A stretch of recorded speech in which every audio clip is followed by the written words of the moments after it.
Friend, इसी कड़ी में अगला जो हमारा टॉपिक है वो है आयन। अब आयन क्या होता है, आयन कितने टाइप के होते हैं, ये समझने से पहले पहले आप ये देख लीजिए जो भी आपको स्क्रीन पे दिख रहा है कि ये देखिए, ये तो हम किस तरीके से केमिस्ट्री में लिखते हैं किसी एलिमेंट के। ये एलिमेंट दिए हुए हैं दो, ठीक है। ये सोडियम है, ये क्लोरीन है। अब ये 23 जो है इसका एटॉमिक मास है, और जो 11 है वो इसका एटॉमिक नंबर है। एटॉमिक नंबर हमेशा नीचे की साइड लिखते हैं, चाहे आप लेफ्ट में लिखिए चाहे राइट में लिखिए, लेकिन लिखते नहीं चाहिए, ऊपर नहीं लिखते। ऊपर लिखते हैं हमेशा एटॉमिक मास। अगर कोई नंबर ऊपर लिखा हुआ है तो आप समझ जाइए कि एटॉमिक मास लिखा हुआ है, ठीक है। ऐसे ही इधर देख लीजिए, इसका 35 है एटॉमिक मास, और इसका एटॉमिक नंबर है 17। ओके, और ये है सिंबल, ये क्लोरीन है और ये है सोडियम। फ्रेंड्स, बात करते हैं आयंस की। Ion is a charge atom. ऐसा एटम जिसके ऊपर कोई चार्ज आ जाता है उसको हम आयन कहते हैं। अब चार्ज कैसे आता है, किस टाइप का चार्ज आता है, ये मैं आपको आगे बताऊंगा।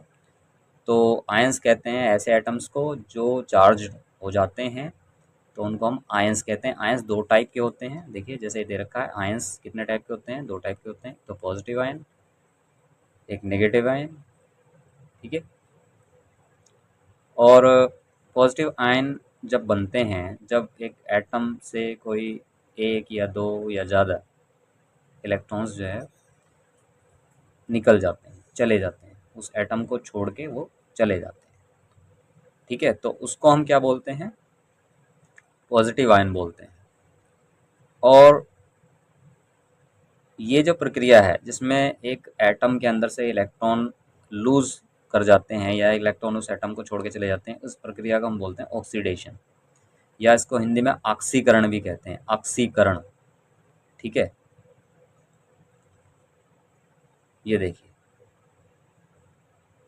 यहाँ देखिए, ये एक एटम है सोडियम का, और इस पर 0 लिखा हुआ है, इसका मतलब इस पर कोई नेट चार्ज नहीं है, ठीक है। नीचे इसके एटॉमिक नंबर लिखा हुआ है, ठीक है। मैंने आपको पहले बताया था कि एटॉमिक नंबर 11 है इसका, तो इतने इलेक्ट्रॉन इसमें हैं, ठीक है। अब क्या होता है कि ऑक्सीडेशन होता है, और इसके जो 11 इलेक्ट्रॉन हैं उनमें से एक इलेक्ट्रॉन चला जाता है और इलेक्ट्रॉन रह जाते हैं 10, ठीक है। तो चूंकि एक इलेक्ट्रॉन इसमें से लूज़ किया है, एक इलेक्ट्रॉन इसको छोड़ करके गया है, तो यहाँ एक पॉजिटिव चार्ज लग जाएगा, 1। क्योंकि 1 इलेक्ट्रॉन लूज़ किया तो 1 पॉजिटिव चार्ज लग जाएगा। 2 इलेक्ट्रॉन्स अगर लूज़ करेगा तो 2 पॉजिटिव चार्ज इस पर आ जाएगा। लेकिन सोडियम हमेशा एक ही इलेक्ट्रॉन लूज़ करता है और कभी भी 2 इलेक्ट्रॉन लूज़ नहीं करता, ठीक है। तो इस पे +1 चार्ज हो जाता है, और ये एक इलेक्ट्रॉन जो है ये निकल के जब चला जाता है तो उसको हम बोलते हैं फ्री इलेक्ट्रॉन, ठीक है। तो अब ये बन गया सोडियम आयन, और सोडियम आयन हमेशा पॉजिटिव आयन ही होता है, कभी ये नेगेटिव आयन कभी नहीं बनाएगा। ध्यान रखें, केमिस्ट्री कुछ नियमों पे चलती है। सोडियम कभी भी नेगेटिव आयन नहीं बनाएगा, हमेशा पॉजिटिव आयन बनाएगा। क्यों बनाएगा? क्योंकि सोडियम हमेशा इलेक्ट्रॉन लूज करता है, इलेक्ट्रॉन देता है, इलेक्ट्रॉन लेता नहीं है वो, ठीक है। तो सोडियम चूँकि एक मेटल है, और मेटल्स आमतौर पे इलेक्ट्रॉन देती हैं, ठीक है, लूज़ कर देती हैं। तो ये यहाँ पे सोडियम एटम था, लेकिन यहाँ पे ये क्या बन गया, सोडियम आयन बन गया। ये इसमें ब्रैकेट में लिखा हुआ है न्यूट्रल एटम है, ठीक है।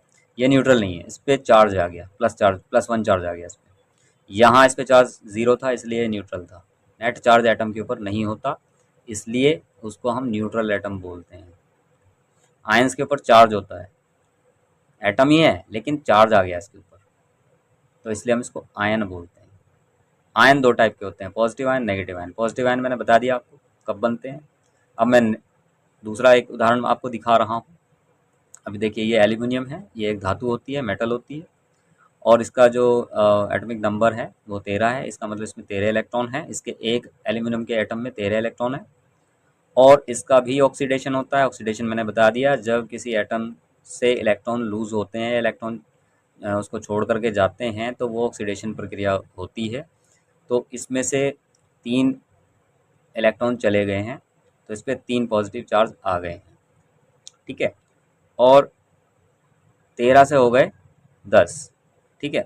अब इलेक्ट्रॉन कितने हो गए, कम हो गए इसके, क्योंकि इलेक्ट्रॉन कहाँ चले गए, बाहर चले गए, इसकी कक्षाओं को छोड़ करके बाहर चले गए, उनको हम बोलते हैं फ्री इलेक्ट्रॉन्स।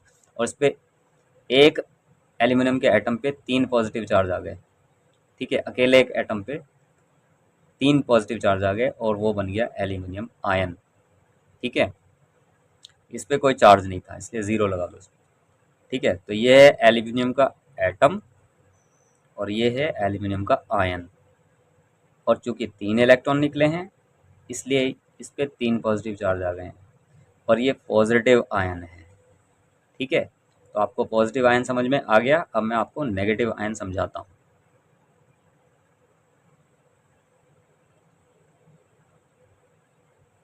देखिए फ्रेंड्स, ये है आपका नेगेटिव आयन। यहाँ देखिए, ये क्लोरीन का एक एटम है और न्यूट्रल एटम है। ठीक है, न्यूट्रल एटम है।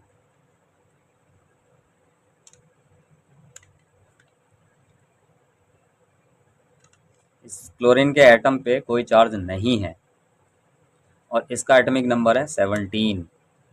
यानी कि इसके क्लोरीन के एक एटम के अंदर कितने इलेक्ट्रॉन होंगे? 17 इलेक्ट्रॉन होंगे। ठीक है, 17 इलेक्ट्रॉन्स इसके अंदर हैं और इस पर कोई चार्ज नहीं है। और यहाँ से एक फ्री इलेक्ट्रॉन कहीं से आ जाता है और इसके अंदर ये चला जाता है। ठीक है, तो जब एक एटम के अंदर कहीं से कोई इलेक्ट्रॉन ये ग्रहण कर लेता है या ये ले लेता है कहीं से, तो इस प्रक्रिया को हम क्या कहते हैं? रिडक्शन कहते हैं। ठीक है, रिडक्शन या इसको बोलते हैं हम अपचयन। ठीक है, रिडक्शन प्रक्रिया होती है। रिडक्शन प्रक्रिया कब होती है? जब किसी एटम के अंदर कहीं से इलेक्ट्रॉन 1, 2 या 3 आ जाते हैं। ठीक है, तो उसको रिडक्शन बोलते हैं। अपचयन बोलते हैं उसको। और फिर क्या होता है? 17 इलेक्ट्रॉन थे इसके पास और एक इलेक्ट्रॉन यहाँ से आ गया तो 18 इलेक्ट्रॉन हो गए। क्योंकि एक इलेक्ट्रॉन पर एक नेगेटिव चार्ज होता है इसलिए यहाँ एक नेगेटिव चार्ज शो हो रहा है।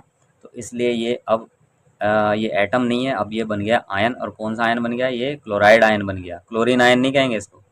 ठीक है, इसको क्लोराइड आयन बोलेंगे। ठीक है, क्लोरीन एटम था ये, लेकिन बन गया क्या? क्लोराइड आयन बन गया है। ठीक है, और चूंकि एक इलेक्ट्रॉन ही लेता है, ये एक इलेक्ट्रॉन ही लिया है इसने और हमेशा एक ही इलेक्ट्रॉन लेता है। ठीक है, ज़्यादा नहीं लेता, तो ये एक माइनस चार्ज इस पे आ गया है। ठीक है, तो ऐसे जिस पे माइनस चार्ज लगा हुआ है ये हो गया नेगेटिव आयन। ओके, तो आपको समझ में आ गया। और ये जो प्रक्रिया होती है जिसमें कोई भी एटम इलेक्ट्रॉन ग्रहण करता है या इलेक्ट्रॉन लेता है उसको हम बोलते हैं रिडक्शन। तो जब रिडक्शन होता है तो नेगेटिव आयन बनते हैं। ठीक है, आई थिंक आपके समझ में आ गया होगा। तो ये मैंने आपको आयन भी समझा दिया, पॉजिटिव आयन, नेगेटिव आयन, ये दोनों के उदाहरण भी मैंने दे दिए, मैंने आपको समझा भी दिया। होप आपको अच्छा लगा होगा, आपको समझ में आया होगा। तो प्लीज़ वीडियो को लाइक कर दीजिए, शेयर कर दीजिए, चैनल को सब्सक्राइब कर दीजिए और प्लीज़ कमेंट कीजिए, मुझे बताइए वीडियो में कहाँ कमी है, कहाँ प्रॉब्लम है।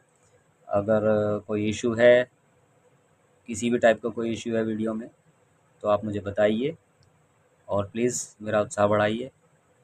और ये एक वीडियो आपकी लाइफ में बहुत चेंज ला सकता है। हो सकता है कि आपका केमिस्ट्री छोड़ने का विचार बदल जाए, हो सकता है आप आगे केमिस्ट्री में और तरक्की करें और पढ़ाई करें और अच्छे स्टूडेंट बने। तो प्लीज़ चैनल को एक बार फिर मैं आपसे रिक्वेस्ट कर रहा हूँ कि चैनल को सब्सक्राइब कीजिए और वीडियो को लाइक कीजिए, इसको ज़्यादा से ज़्यादा लोगों के साथ शेयर कीजिए। Thank you very much.